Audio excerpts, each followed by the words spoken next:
We're going to create repositories for the models we have created. So repositories is also known as a persistent layer. And in this layer, we directly interact with the database by writing to or reading from the databases. So let's create a new package. And we're going to call this package repository. Let's create the repository for employee. So we're going to call this employee repository. So we're using Spring JPA, which automatically generates SQL queries for us, versus Spring JDBC, where we have to write the SQL queries ourselves using JDBC templates. In Spring JPA, we can also write query if we want, and I will show you that in a bit. So we're going to extend from JPA repository, and we need to supply the entity. So the name of our entity is employee, and we need to supply the ID field. So the type of our ID field is long. And actually, this is not a class, it's an interface. So this was a mistake, so this is an interface. And let's tag this with add repository annotation. So the benefit of this add repository annotation is that it allows us to catch persistent specific exceptions, so we can easily catch them. So since we're extending from JPA repository, we have access to a lot of methods already, such as being able to save the employee. And if I go into this repository, this JPA interface repository, you can see we have access to the save method. We can delete, we can find get by ID, we can find all, get all the employees. So we have access to a lot of methods. And if you want to write custom methods as well, we can do that. And in fact, we're going to do that for the payroll repository that we're going to create next. So let's do that. So again, this is going to be an interface, and let's call this payroll. So same thing, we're going to extend from JPA repository. And we need to supply the entity. So this is payroll, and same thing, long as an ID. So let's actually tag this with repository annotation. Now in payroll, we want to get a list of payroll by supplying an employee ID. So for that, we need to write a custom method. So let's do that. And so we're returning a list of payroll for an employee. So let's do find by employee ID. So this naming convention is very important, and we need to supply the parameter. So we're taking in an employee ID. So this is pretty much us writing a SQL query like this. So where we're doing a select all from payroll as P, and we're doing a join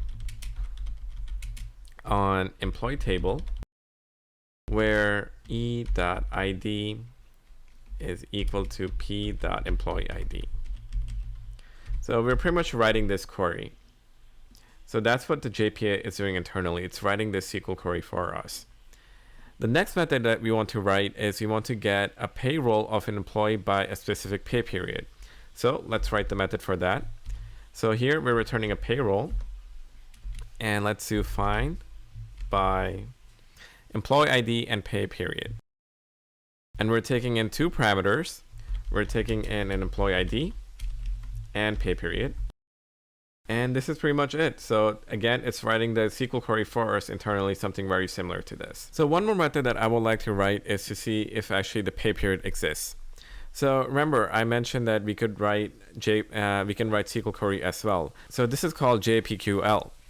And so we're returning a Boolean, and we want to see if the pay period actually exists. So we can do exist by pay period. And we're taking in a param. So we're taking in a param at pay period. So to write the JPQL, we use the add query annotation. And here we can write the actual SQL query. So we can do select. So here we're checking if the pay period actually exists. So there's a couple of ways we could do it. This is one of the ways. And here we're passing in this pay period param. So we can copy that. So this is another way we can write the query for us. Again, this method actually exists, so we don't have to do this. Another method, we can pretty much just copy this, and we can use this method. And internally, this method is going to write a SQL query very similar to this. So both of these methods work. We can use both of them. So for this example, let's use a JPQL query. We're going to use this one. So let's push our work to Git. And before we do that, let's check out a new branch. And let's call this feature, and then we're gonna add some number 1, 2, 3, 4, the ticket number, and let's call this, let's give it a small description, creating repo interfaces. And let's push our work to Git.